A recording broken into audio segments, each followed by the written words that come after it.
हमारा देश योद्धाओं का देश रहा है। इस देश के इतिहास में कुछ ऐसे योद्धा रहे हैं जिनकी वीरता को दुनिया के आखिरी दिन तक याद किया जाएगा। ऐसे ही एक महान योद्धा थे पृथ्वीराज चौहान। हेलो दोस्तों, आपसे विनती है कि इस वीडियो को पूरा देखें और वीडियो पसंद आए तो चैनल को सब्सक्राइब अवश्य करें। पृथ्वीराज चौहान दिल्ली पर राज करने वाले आखिरी हिंदू सम्राट थे। वे बचपन से ही निडर और बहादुर थे। कहा जाता है कि एक बार उनका शेर से सामना हो गया था तो अपने हाथों से उन्होंने शेर का जबड़ा फाड़कर शेर को मार दिया था। सिर्फ इतना ही नहीं, आंखें न होने के बावजूद उन्होंने अपने शत्रु मोहम्मद गोरी को मौत के घाट उतार दिया था। पृथ्वीराज चौहान संयोगिता नामक राजकुमारी से बेहद प्यार करते थे। संयोगिता कन्नौज के राजा जयचंद की पुत्री थी। वह भी पृथ्वीराज चौहान की दीवानी थी, लेकिन जयचंद को उन दोनों की शादी मंजूर नहीं थी। इसलिए पृथ्वीराज चौहान एक स्वयंवर के बीच में से संयोगिता को लेकर भाग गए और जयचंद कुछ ना कर पाया। लेकिन इस घटना के कारण वो अपमान की आग में जल रहा था तो उसने मोहम्मद गोरी के साथ मिलकर पृथ्वीराज चौहान को मारने की साजिश रचाई। मोहम्मद गोरी पहले से ही पृथ्वीराज को हराकर दिल्ली की सत्ता को हड़पना चाहता था। इसी वजह से उसने पृथ्वीराज से 16 बार लड़ाइयाँ की थी, लेकिन हर बार उसे हार का मुंह देखना पड़ा था। पहली लड़ाई 1178 ईस्वी में माउंट आबू के पास कायादारा पर लड़ी गई थी और पृथ्वी ने गोरी को बुरी तरह से हराया था। 1191 में तारोरी की लड़ाई में पृथ्वीराज चौहान ने गोरी और उसकी घुड़सवार सेना पर कब्जा कर लिया था। गोरी ने अपने जीवन की भीख मांग ली और पृथ्वीराज ने उसे दोबारा न घुसने की चेतावनी देकर उसे उसके सेनापतियों के साथ जाने की अनुमति दे दी। हर बार हारने पर गोरी पृथ्वीराज के पैरों में गिरकर खुद को ना मारने की भीख मांगता था और पृथ्वीराज दया करके उसे जिंदा छोड़ देता था। लेकिन पृथ्वीराज की यही भूल उसकी मौत का कारण बनी। गद्दार जयचंद जब गोरी से मिलकर अपने ही हिंदू भाइयों के खिलाफ लड़ने और देशद्रोह करने को तैयार हो गया तो मोहम्मद गोरी ने एक बार और पृथ्वीराज पर हमला कर दिया। गोरी ने इस बार धोखे से युद्ध लड़ने की योजना बनाई। वो अक्सर रात को हमला करता था और उसके साथ जयचंद गद्दार की सेना भी थी, इसलिए उसकी शक्ति काफी बढ़ चुकी थी।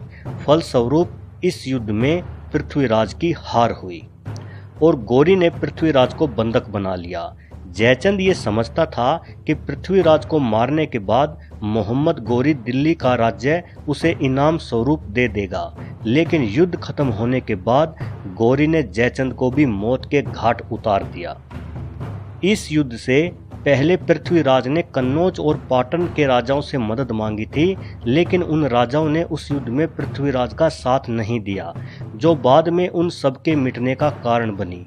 क्योंकि पृथ्वीराज को हराने के बाद गोरी ने उन राजाओं से भी युद्ध करके उनका राज्य कब्जा लिया और पहली बार हिंदुस्तान में मुस्लिम साम्राज्य की शुरुआत हुई। पृथ्वीराज ने 17 बार मोहम्मद गोरी को हराकर भी उसे जीवन दान दे दिया था, लेकिन ऐसी गलती गोरी ने नहीं की। अपने असुरों वाले स्वभाव के अनुसार बंधक बनाते ही मोहम्मद गोरी ने पृथ्वीराज चौहान की आंखों को गर्म सलाखों से जला दिया। इसके अलावा और भी कई अमानवीय यातनाएं पृथ्वीराज को दी गई। पृथ्वीराज चौहान में एक जबरदस्त हुनर था। वह आवाज सुनकर ही तीर से निशाना लगा सकते थे। गोरी ने पृथ्वीराज की आंखें फोड़कर उसे अपनी यह कला दिखाने का आदेश दिया। उसने कई जगहों पर घंटे लटकवा दिए और उन्हें दूर से बजाने का इंतजाम कर दिया। वह एक मंच के ऊपर बिल्कुल शांत बैठा था, क्योंकि उसे एहसास था कि अगर उसके मुंह से आवाज निकली तो कहीं पृथ्वीराज उसी पर बाण न चला दे। खैर, पृथ्वीराज ने अपनी कला का प्रदर्शन शुरू किया। जिस तरफ का भी घंटा बजाया गया उसी तरफ पृथ्वीराज ने बाण छोड़कर घंटे को गिरा दिया। हर बार पृथ्वीराज का निशाना अचूक रहा।